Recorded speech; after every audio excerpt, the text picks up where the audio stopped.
Morning विद्यार्थी धोरण 7 विषय हिंदी। और उसमें है पुनरावर्तन 1, मतलब कि पुनरावर्तन जो 1 है हमें इस वीडियो में पढ़ना है। तो देखो अगले जो वीडियो मैंने बनाए हैं उसमें मैंने 1 से 4 पार्ट है, वो पार्ट को मैंने बहुत अच्छे से समझाए हैं। उसका व्याकरण है वो भी समझा दिया है, और उसको जो प्रश्न के उत्तर है जो 1-2 वाक्य में है, जो 1-1 वाक्य में है, वो भी मैंने आपको अच्छे से सॉल्व करवा दिए हैं, मतलब कि अच्छे से पढ़ा दिया है। तो अब हम इस वीडियो में जो पुनरावर्तन 1 है उसमें भी प्रश्नों के उत्तर है वो 1 से 4 पार्ट के ही है। तो जो मैंने आपको बोला था कि जैसे ही पार्ट हमारा ख़त्म होता है तो आपको उसका स्वाध्याय अपनी नोटबुक में लिखना है। आपको एक हिंदी की नोट बनानी है, उसमें आगे आपको स्वाध्याय लिखना है और कुछ पीछे एक भाग बना देना है, और भाग में पीछे वाले भाग में आपको व्याकरण लिखना है, और अच्छे से आपको अपनी नोटबुक बनानी है। तो आपको 1 से 4 पार्ट पूरे कर देना, और पुनरावर्तन में आज चला रही हो वो भी आप अपनी नोट में अच्छे से लिख देना। तो हम पुनरावर्तन शुरू करते हैं कि चिड़िया खुशी के गीत कब गाती है। ये प्रश्नों के उत्तर है, मतलब छोटे छोटे हैं। तो चिड़िया जो है वो खुशी के गीत कब गाती है, तो चिड़िया बड़े सवेरे, मतलब कि जब सवेरा होता है ना तो चिड़िया जल्दी जल्दी उठ जाती है और उठ के खुशी के गीत गाने लगती है। फिर है सेठ ने कुत्ते को क्यों मुक्त किया। तो हमने ये कहानी समझाई थी आपको लाखा बंजारा वाली, कि वफादार कुत्ता था उसमें लाखा बंजारा था। जो लाखा बंजारा है वो देवादार हो जाता है, मतलब उसके पास फूटी कौड़ी भी नहीं होती। तो जो लाखा बंजारा है वो अपने कुत्ते को सेठ के वहाँ गिरवी रखता है, और गिरवी रखने से उसे बहुत दुख होता है, और कुत्ता जो है बहुत ईमानदार होता है। तो वो जो है तो सेठ के वहाँ क्या करता है, सेठ की ईमानदारी करता है, रखवाली करता है। तो सेठ के वहाँ चोरी होती है ना तो कुत्ता अपनी जान पे आके, मतलब कि अपनी जान की फिक्र भी नहीं करता है, और जो सेठ है उनको ले जाता है जहाँ सेठ का मान सामान चुरा के चोरों ने गाड़ा होता है ज़मीन में, वहाँ सेठ को ले जाता है और सेठ को सारा माल सामान मिल जाता है। तो सेठ बहुत खुश होता है और खुश होके कुत्ते को मुक्त कर देता है। मतलब मैंने आपको ये स्टोरी सुनाई, मतलब ऐसी स्टोरी पढ़ाई थी मैंने आपको। तीसरा पार्ट है कुत्ता और वफादार। पर ये जो प्रश्न है सेठ ने कुत्ते को क्यों मुक्त किया, तो इसका जो जवाब है आपको मतलब टूक में लिखना है। तो कुत्ते की वफादारी से सेठ जी का सारा माल सामान वापस मिल गया था, और कुत्ते की इसी वफादारी पे मुक्त होके सेठ जी ने कुत्ते को मुक्त किया था। आपको सिर्फ इतना ही लेना है। फिर है ईश्वर ने मनुष्य को किससे श्रेष्ठ बनाया है। तो जो ईश्वर है इसने मनुष्य को प्राणियों में से सबसे श्रेष्ठ बनाया है। आपको पता है कि हमारी जो ये पृथ्वी है बहुत बड़ी है, उसमें पशु है, पक्षी है, छोटे छोटे कीटाणु है, सभी है। तो सब कैसे, मतलब देखो कीटाणु का जो शरीर होता है एकदम छोटा छोटा होता है। फिर जो पक्षी होते हैं उसके हाथ पाँव नहीं होते, उसके पंख होते हैं। फिर जो प्राणी होते हैं उसके जो हाथ पाँव होते हैं वो सेम होते हैं, मतलब वो हाथ का यूज़ नहीं कर सकते, ऐसे ही होता है। तो वो सब हमारे जैसे बुद्धिमान नहीं होते, हमारे जैसे भाषा नहीं बोल सकते हैं। तो इसलिए वो सब में से हम मनुष्य है वो ही श्रेष्ठ है, क्योंकि मनुष्य है वो अपनी वाणी से हमारे विचार व्यक्त कर सकते हैं, हमारे हाथ पाँव से हम काम कर सकते हैं, हमारी बुद्धि से हम सोच सकते हैं।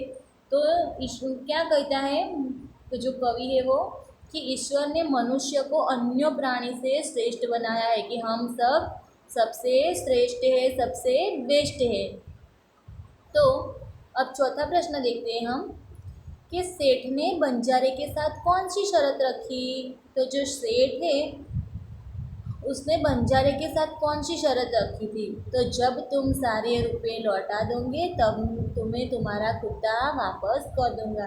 तो देखो मैंने बोला ना कि वो जो बंजारा था वो लाखा बंजारा उसके पास फूटी कौड़ी नहीं थी, वो देवादार हो गया था, तो उसने सेठ के वहाँ क्या रखा था, अपना कुत्ता रख दिया था। तो सेठ ने सीधा ही बोल दिया था कि तुम अपना कुत्ता यहाँ रख दो, पर जब तक तुम पैसे पूरे वापस नहीं दे देते तब तक मैं ये कुत्ता तुम्हें वापस नहीं दूंगा। मतलब कि पैसे लेके जाओ और कुत्ते को छुड़वा के लेके जाओ। सेठ जी ऐसा बोल देते हैं। अब है, पृथ्वी पर हरियाली कब छा जाती है?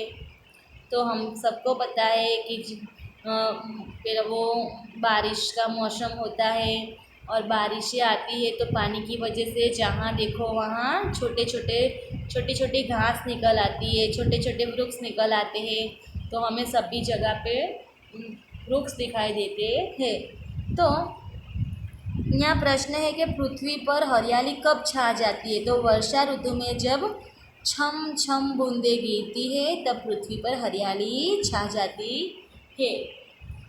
अब है, निम्नलिखित परिच्छेद को पढ़िए और सुलेखन कीजिए। मतलब कि जो ये परिच्छेद दिया गया है उसको आपको सिर्फ पढ़ना है और अच्छे अक्षरों को सिर्फ देख के लिखना है।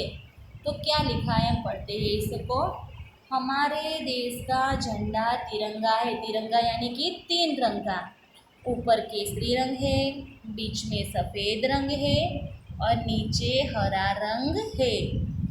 सफ़ेद पट्टे पर बीच में एक चक्र है, उसे अशोक चक्र बोलते हैं। जो झंडे का ऊपर का रंग है केसरिया, वो वीरता और बलिदान का संदेश देता है। बीच में जो सफ़ेद रंग है वो हमें शांति और उन्नति की राह पर चलने को प्रेरणा देता है। और नीचे का रंग है वो विकास करते हुए समृद्धि प्राप्त करने का सूचन देता है। तो ये परिच्छेद है, इसमें क्या दिया गया है? तो इसमें दिया गया है कि हमारा जो तिरंगा है वो 3 रंग का है, कौन से रंग है और कौन से रंग हमें क्या सूचन देते हैं, ये परिच्छेद में दिया गया है, जिसको पढ़ के आपको अपनी नोटबुक में अच्छे अक्षरों से लिखना है। अब हम देखते हैं कि निम्नलिखित शब्दों को शब्दकोश के सही क्रम में कीजिए। मतलब कि शब्दकोश में सही क्रम में कैसे करते हैं? तो जो वो कक्का होता है ना, वो 12 अक्षरी, बस उसी तरह से। मतलब पहले क आता है, का आता है, की आता है, फिर की आता है, कु आता है, कु, तो फिर ख ग घ ऐसे आता है ना। तो हमें बस ऐसे ही इसको सही क्रम में लगाने हैं। तो पहला क्या है? चारण है, चौकार है, चिराग है, चम्मच है और चंद्रिका है। तो सबसे पहले क्या आएगा? चंद्रिका, मतलब कि वो जो अनुस्वार वाला है वो। फिर है च, तो चम्मच, फिर है चारण, फिर है चिराग और फिर है चौकोर। अब है, फिर ऐसे ही शब्द दिए गए हैं, वो है कक्का वाली टाइप के। तो पहले है चिंता, अपूर्व, फिर कार्य, चिंता, झूठा, चिंता, अपूर्व, कार्य, पर्यटन, विद्यार्थी, प्रसाद, झूठ, ज्ञान और हल्दी। तो उसका क्या है? तो अपूर्व, कार्य, चिंता, झूठ, पर्यटन, प्रसाद, विद्यार्थी, हल्दी और ज्ञान। तो ऐसे हमें इस शब्दों को सही ढंग से लगाने हैं, मतलब कि क्रम में लिखने हैं।